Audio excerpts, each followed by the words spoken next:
Kristen Martin. I'm one of the founding members of Above Board, All Hands on Deck, and I am so honored to be a part of this group. We have some thank yous, and we have some logistics, and then we're going to have a program. And if we could just ask for your attention for this short amount of time, we promise that the fun's going to continue, the bar's going to be open, the food's going to be flowing, and there's going to be a really awesome party here. But we do want your attention, please, just for the next few minutes. So for a little housekeeping, we're very fortunate to have the lovely Lou La La on site. So when it's time to powder your nose, please walk to the back of the tent. You'll notice, or actually where reception is the front of the tent, this lovely little cottage, and I promise it'll probably be the best bathroom experience you've ever had, seriously. Behind me, you'll find the main photo booth bus, and so we encourage you to visit the bus, don a captain's hat or a life ring or whatever, and capture some of these crazy moments. And so go with your friends, they're going to be there all night, take some memories home with you thanks to our photo bus. And on to thank yous. First and foremost, I'm overwhelmed by this group, and so thank you all for showing up tonight. This event would not happen without you. It absolutely would not have come together without you visiting our Facebook page, our website, getting on board with Above Board, and purchasing your tickets and believing in our cause and coming out for our inaugural event. So thank you all so much for supporting us our very first year. We are amazed with your support. We'd also like to thank our presenting sponsor on the Marsh. We could not ask for a more beautiful setting for this beautiful evening. When Cindy reached out to Denise, I think it took all of 2 seconds for her to say, absolutely, we would love to host this. And from that moment, it has just been an extraordinary partnership working together to create this beautiful night. So we cannot thank Denise and her team enough for this beautiful experience. So thank you so much to our presenting sponsor.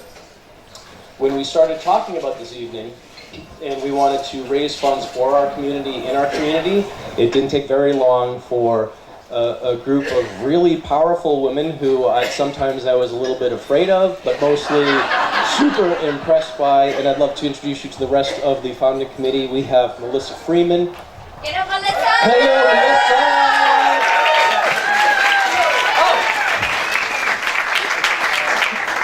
Ronnie Haas. Cindy Smith and Kim Vieira. It's been a lot of work, but it has been so much fun, and a lot of wine brought us right here. So thank you, ladies. It's been amazing. I'm Rick Toronto, also one of the founding members of Above Board. So a part of our effort in the last few months is to gather sponsorships from our community, both from corporations and businesses, as well as private families and friends, and we really have been overwhelmed by the response. And so I would like to take just a quick second and thank our sponsors for this event. We had 4 different sponsorship levels, and at the very top, we had King Philanthropies step to the plate. So thank you so much, King Philanthropies. That was a Commodore level sponsorship, and that was pretty impressive. Next, we had the captain level sponsorship, and we were lucky enough to have 5 different sponsors at this level. There was an anonymous donation, Bangor Savings Bank, Biddeford Savings Bank, the Colony Hotel of Kennebunkport, and Lighthouse Charitable Foundation. Our next level of sponsors is the person level, which is our most popular. We have Bowley Builders, Camden National Bank, Currency Camp, Denise Rubin and Dick, Hurlbutt Designs, Kennebunk Rotary Club, Kennebunk Savings Bank, Tim Harrington, Tom and Annie McNamara, and Ware's Motor Sales. We also have at our boatswain level sponsors, Chart Oak Capital Management, Distinctive Tile and Design, Kingsport Inn, KPT Luxury Properties, Pack Maynard and Associates, 70 Lions Insurance, and Smart Home Solutions. Coordinating an evening like this takes a team of tremendously talented and dedicated people, and we have a huge number of in-kind sponsors that are included in your program, too many to mention, but we cannot thank them enough for all of their dedication, support, and hard work to really pull this off. So thank you. Yeah. And finally, I have to thank Bread and Circus, who literally, they're like one of my favorite bands. So thank you, Bread and Circus. They will be playing after the program once again. DJ John here, who you haven't heard yet, but stick around because he's going to throw a heck of a party from 9 till midnight tonight. And all of our volunteers. So to pull something off like this, we've been very fortunate with a lot of Gala volunteers, and they've cut ropes and they've thrown linens, and they've done a lot of good. So thank you to all of our volunteers. And finally, on to the program. I'd like to introduce to you our distinguished host, David Charnes. He's anchor of WMTW News, and he has quite a solid connection when it comes to state of addiction in Maine. The best way to see the rise of Maine's drug epidemic is to look at the numbers. The total number of drug deaths per year in Maine from 2002 to 2012 was on average about 160 a year. But in 2013, something changed. 176 drug deaths became 208 the next year, 272 in 2015, 376 in 2016, and 418 in 2017. According to data from the Attorney General's office in the University of Maine, 87% of those 418 deaths were accidental overdoses, and the vast majority, 85%, were caused by opioids. That steep rise in deaths is primarily due to an increase in fentanyl, a powerful illicit drug, 30 to 50 times more potent than heroin. And many people are buying what they think is heroin. It's actually fentanyl. Heroin and fentanyl are coming to Maine from Mexico, where dealers are growing opium in poppy fields and mixing chemicals from China, making illicit fentanyl. It's then smuggled across the southern border, sometimes in the axles of cars, like in these photos. Maine's location on Interstate 95 makes it easy for drug dealers to just drive up the highway to a target market. We're already a state hooked on drugs. A 2014 CDC report ranked Maine as the #1 state per capita for prescriptions for long-lasting opioids. And when those prescriptions disappeared, some Mainers turned to heroin as an alternative. The Department of Health and Human Services estimates 75% of heroin users were either prescribed opiates or tried them first. State leaders say those pills have become a gateway to heroin, which is much cheaper. One dose can be sold in New York City for $5. It can go for $20 in Portland and $40 in Down East Maine. But there is hope. Early numbers from 2018 show the number of deaths may be leveling off, showing prevention and treatment is helping in the fight.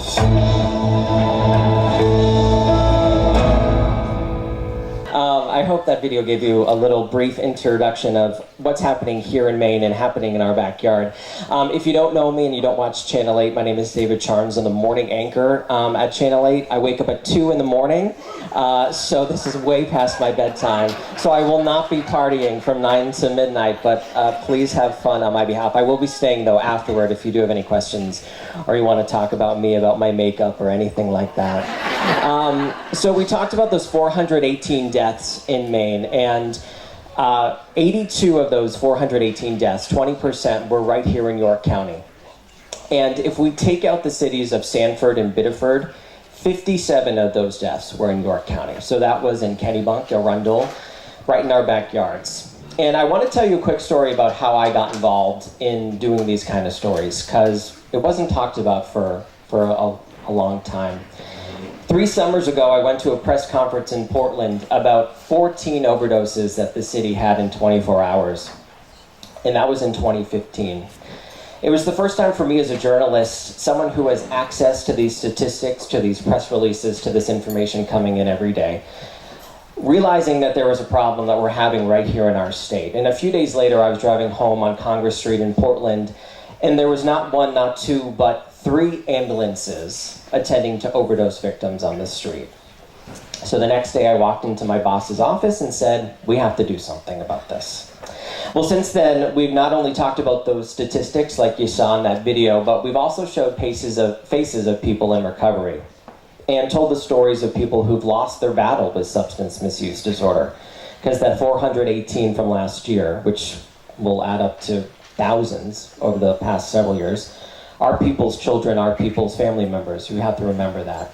What I found is there are many people connected to this epidemic, and many of them want to help, like everybody here tonight, and I thank Above Board for having me to talk about this. There are also leaders in our community like Chief Bob McKenzie, who's smiling there,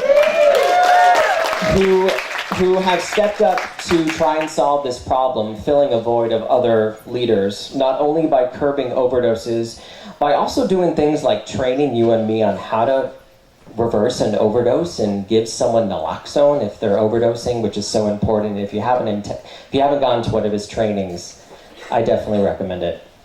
Addiction is real, and it is here in Maine, and it knows no boundaries. Anybody can become addicted. Your daughter, your son, your mom, your dad, your teacher, your doctor, your lawyer, your tennis partner. It's going to take grassroots efforts like this one to stop this epidemic, and you're already on board, so thank you. Someone who's lived this life who can speak about addiction is Katie Rodriguez. Katie and I have gotten to know each other over the past couple months, mainly through Chief McKenzie and his trainings, and she has a really great story to share about what's happening right here in Kennebunk. Katie. Hi, good evening. Thank you, David, so much. It is an honor to be here tonight. I am still blown away that I am getting this opportunity to be here and talk to you this evening.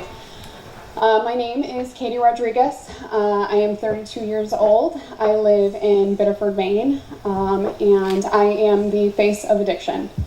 I am a recovering heroin addict. I have been clean for quite some time now, and I have been able to work with Chief McKenzie over the past year or so in kind of spreading awareness in the community. I think when people think of an addict or, a junkie, a heroin addict, they think of someone who's homeless on the street, someone who comes from an inner city, someone who was abused their whole life, or comes from unfortunate circumstances, but that is definitely not the case. I was born and raised in a beautiful home. I was literally, the epitome of a perfect childhood isn't even, words can't describe how great my childhood was. I come from an amazing family.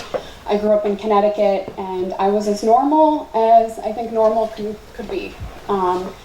I was introduced to opiates at the age of 16. I had a deviated septum, and I had to have a plastic surgery to correct my nose. And I ended up going under the knife, and as any normal surgery would be, I was given a prescription for painkillers. I was introduced to Percocet and Vicodin.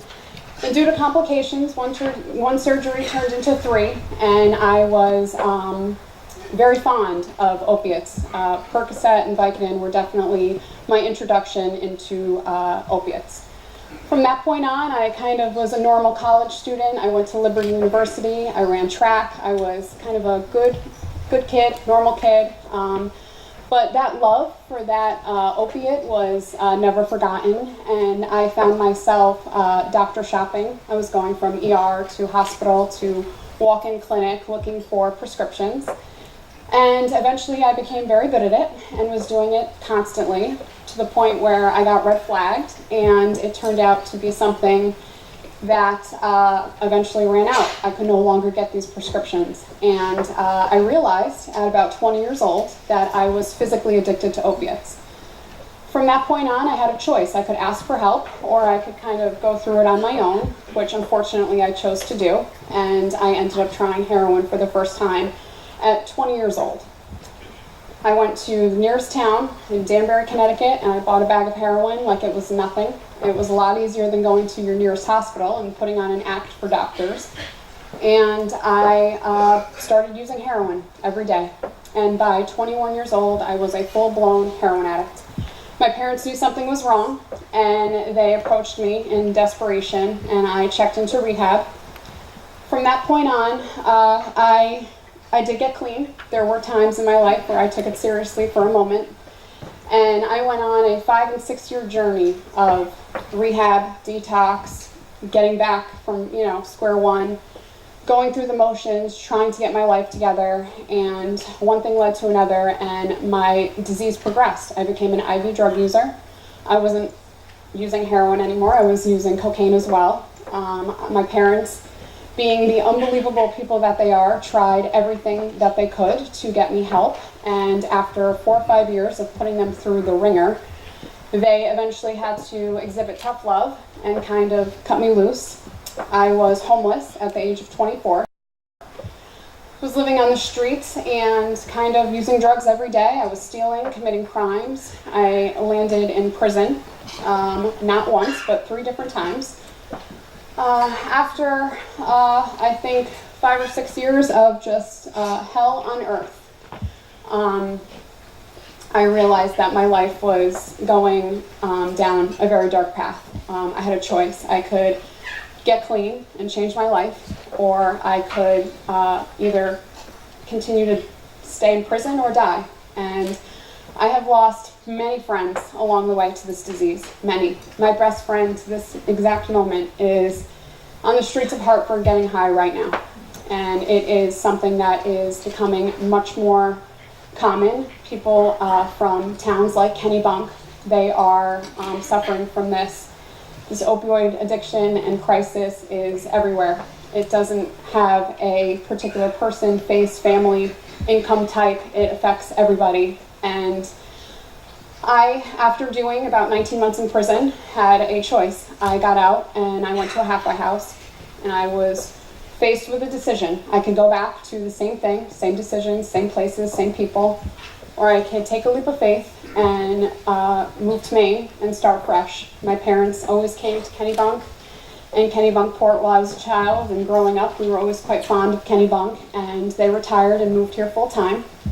And after, almost 3 years in prison, I decided it was time for me to make a change, and I moved to Maine as well. Along the way, I met an amazing woman. She and I moved here together, and we started fresh. I think starting over is not easy for anybody, let alone someone with a criminal record and I think a label hanging over my head. With the help of my parents and my girlfriend, I got back on, I think, into everyday society. My life has been amazing since being up here. I worked every job known to man, I think. I found a great passion for business. My partner and I own Wood Grain Barbers in Biddeford. To say I am a business owner today blows my mind, even to this moment. I cannot tell you the...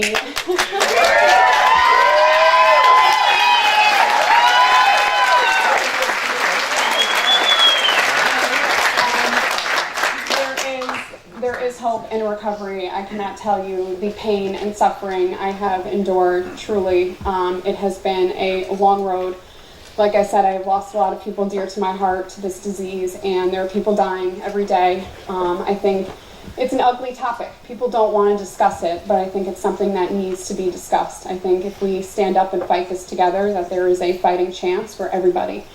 My parents, 5, 6 years ago, didn't trust me alone, in their home for 5 minutes. My mom carried her purse around with her like it was, And to this day, we are the best of friends. We have the most amazing relationship. I couldn't imagine my life any other way, and I can tell you that this is a perfect example of someone who has come through, I think, I've walked through the depths of hell, and I'm standing here proud to say that it is possible, that recovery is possible, and that what you guys are doing here tonight is for an amazing cause. And I can't thank you all enough, truly, for being here with us. This is so powerful. I think I never in a million years thought that I would see a group of such amazing people, coming together to fight something so powerful. This really is just amazing. It truly is powerful. So thank you.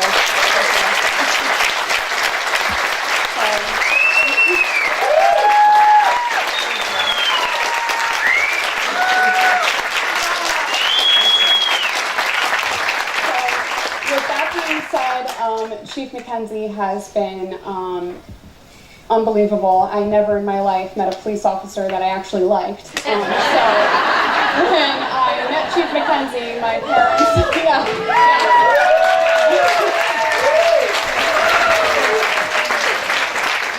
my parents told me, the chief of police in Kennebunk wants to meet you. I was a little skeptical, but it was truly a blessing. And I can say to this day, my partner and I feel the same. He is an amazing man. He has done so much good. And I would like to introduce you to him tonight. So thank you all so much for being here.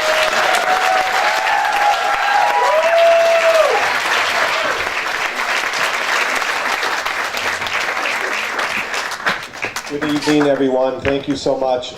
Once again, there's recovery right there. There's hope in recovery. We know there's hope in recovery.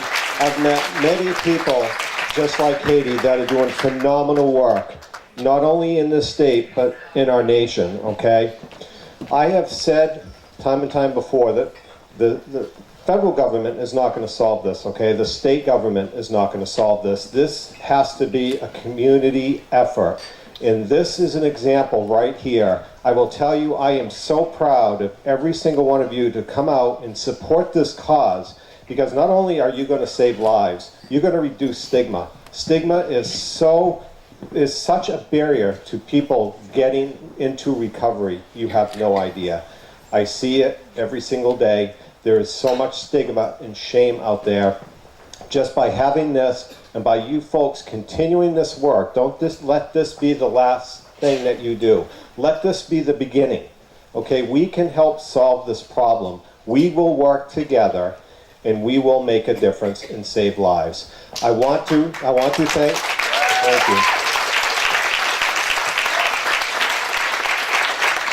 I want to thank Denise Rubin for having this here tonight. I want to thank the Above Board Committee, because once again, the homegrown effort right here in our community that I'm so proud of. Excellent job. Thank all of you for doing this. The funds that are raised tonight, as you heard, is going to go towards a Recovery Coach Academy. Recovery coaches are vital to getting people into recovery and getting people to stay in recovery. Once again, saving lives, okay? And that's what it's all about. You are going to reduce crime, I guarantee it, by doing this. And you're going to save money in the long run. Absolutely, we're going to be saving money. The more people we get in recovery, the more money that we are going to be saving. So I could stand up here all night. I had about 1 minute. I'm going to get off. Have a great night. Thank you so much.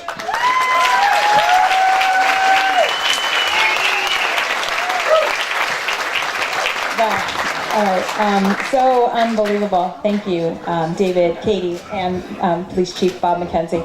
So what we're going to do real quick right now, if everyone has their program, you all are assigned a number.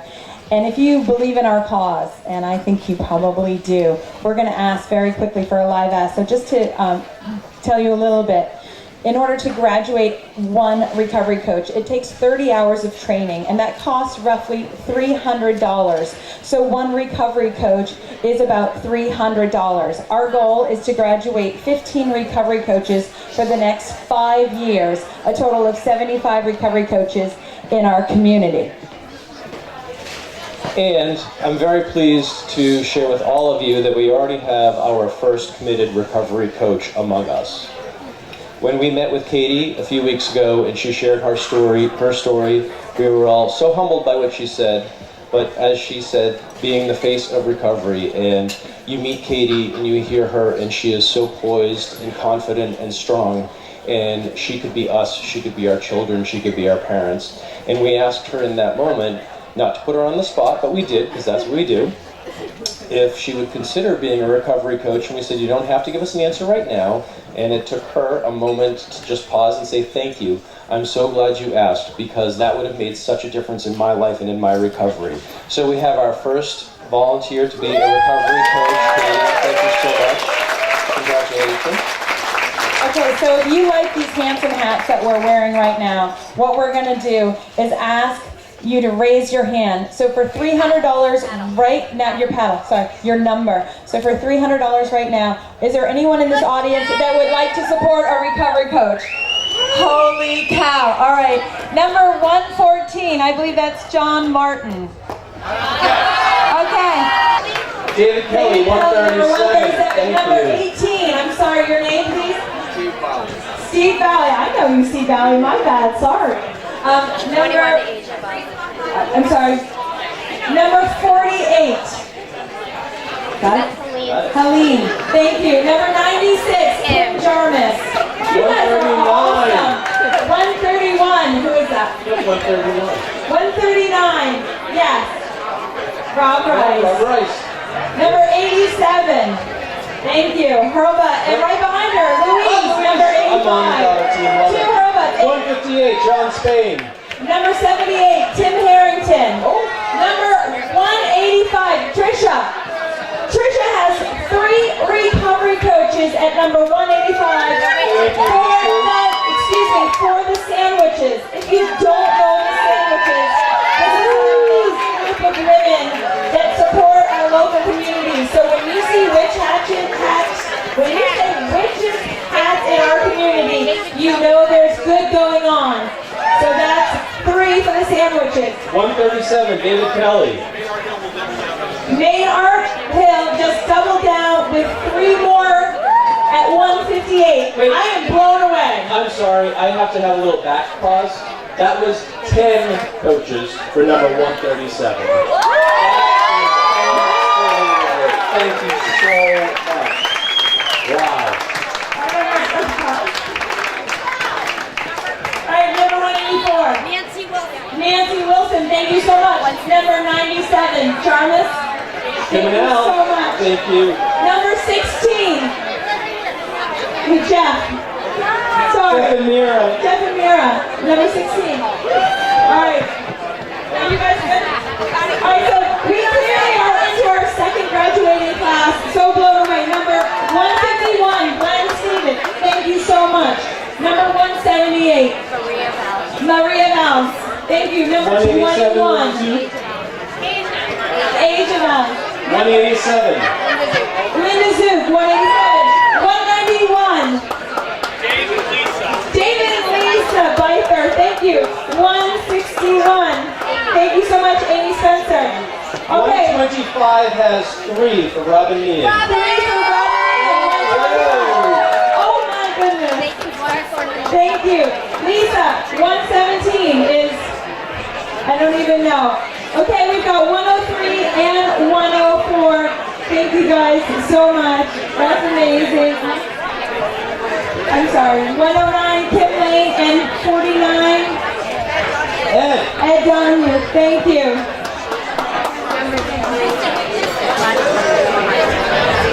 Number 22.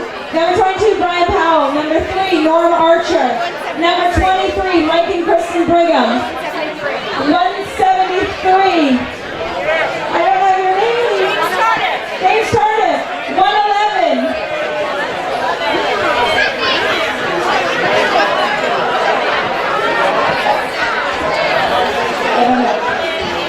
Wow, I'm sorry.